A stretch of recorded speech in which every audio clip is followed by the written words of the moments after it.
Assalamualaikum warahmatullahi wabarakatuh. Yang kami hormati kepada Ibu Sufatin selaku dosen pengampu metode penelitian. Yang kami hormati juga teman-teman yang saya cintai dan yang saya banggakan. Puji syukur dengan Allah Subhanahu wa taala yang telah memberikan kita nikmat taufik hidayahnya sehingga kita masih diberikan kesehatan dan juga bisa mengumpulkan tugas-tugas yang telah diberikan oleh dosen. Salawat serta salam marilah kita haturkan kepada junjungan Nabi besar kita Muhammad Sallallahu Alaihi Wasallam. Langsung saja di sini saya akan mempresentasikan tentang model ADI. Model ADI singkatan dari ADI ini adalah Analysis, Design, Development, Implementasi, dan Evaluasi. Ada 5 langkah dalam proses pelatihan ADI. Metode ADI ini merupakan pedoman untuk pelatihan atau training yang terdiri dari 5 fase, yaitu analisis, desain, development, implementation, dan evaluation. Di sini saya akan menjelaskan tahapan-tahapan dari ADI. Yang pertama adalah analisis. Jadi analisis sebelum memulai pengembangan strategi konten pembelajaran apapun, Anda harus menganalisis situasi saat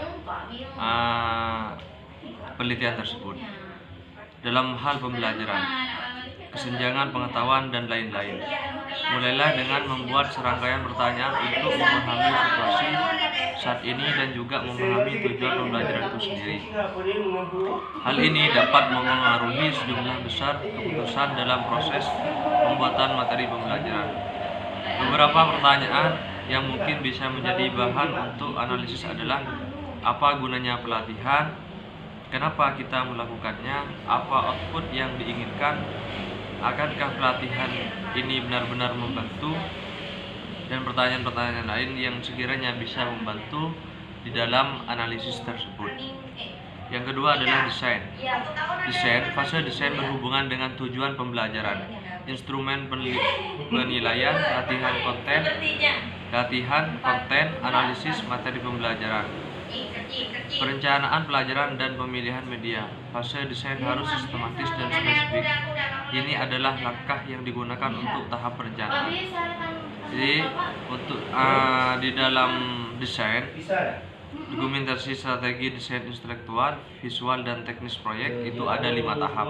Yang pertama adalah terapkan strategi instruksional sesuai dengan hasil perilaku yang diinginkan berdasarkan domain, dalam tanda kutip kognitif, afektif, dan psikomotorik.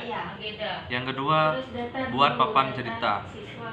Yang ketiga, rancang antarmuka pengguna dan pengalaman pengguna, pembuatan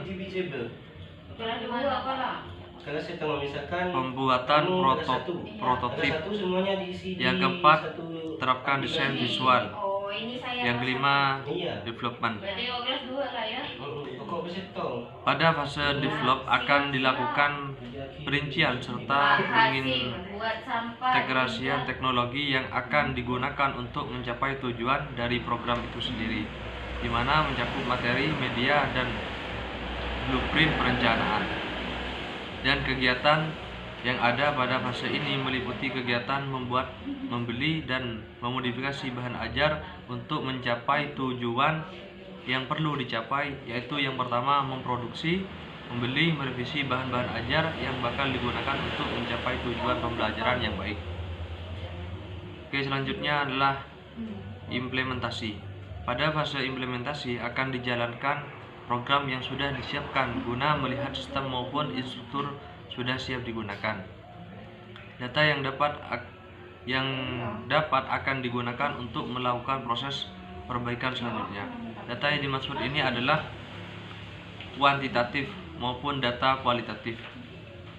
Ini juga tahap di mana manajer proyek memastikan bahwa buku, peralatan, alat CD, ROM, dan perangkat lunak tersedia, dan bahwa aplikasi pembelajaran atas situs web itu berfungsional. Tujuan utama dari tahap implementasi ini adalah membimbing siswa akan bisa mencapai tujuan pembelajaran, terjadinya suatu pemecahan masalah atau solusi untuk mengatasi kesenjangan hasil belajar siswa.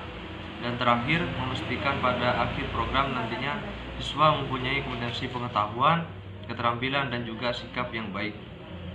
Yang terakhir adalah evaluasi. Pada fase evaluasi akan dilakukan perbaikan untuk sistem yang lebih baik lagi dengan cara mengolah data yang sudah didapat di fase-fase sebelumnya yang sudah dijalankan. Evaluasi ini dilakukan setelah keempat fase sebelumnya dalam AD model selesai dilaksanakan. Evaluasi terhadap program pembelajaran mempunyai tujuan untuk mengetahui beberapa hal, di antaranya sikap siswa terdapat keseluruhan kegiatan pembelajaran, peningkatan kompetensi diri dan siswa setelah mendapatkan serangkaian kegiatan pembelajaran, dan keuntungan yang didapatkan oleh sekolah setelah diterapkan program pembelajaran. Apa manfaat model pembelajaran AD bagi siswa? Menurut Siwardani 2015, model pembelajaran AD adalah model pembelajaran yang dapat menumbuhkan kegairahan belajar serta didik, meningkatkan sikap ilmiah, motivasi belajar, keterampilan berpikir kritis, kerjasama, saling belajar, keakraban, saling menghargai, dan partisipasi peserta didik. Mengapa menggunakan model pengembangan AD? Model AD ini biasa digunakan dalam penelitian pengembangan karena memiliki tahapan-tahapan yang sistematis. Tahapan model AD hanya sampai pada tahap evaluasi tanpa ada tahap penyebaran. Sehingga model AD ini bagus sekali, sesuai dengan tahapan yang telah diterapkan. Apa kelebihan dan kekurangan model AD? Model AD memiliki beberapa kelebihan dan kekurangan. Kelebihan model AD terletak pada tahapan implementasi karena dilakukan secara sistematik dan sistemik. Sedangkan kekurangannya terletak pada tahap desain karena model AD tidak mengatakan bagaimana memiliki tujuan utama menjadi tujuan yang praktis. Mungkin itu saja yang bisa saya sampaikan presentasi kami tentang model AD. Mungkin teman-teman mahasiswa bisa menggunakan model ini karena model ini juga bisa digunakan sebagai penelitian akhir perkuliahannya. Mungkin itu saja yang bisa saya sampaikan. Kurang lebihnya mohon maaf. Assalamualaikum warahmatullahi wabarakatuh.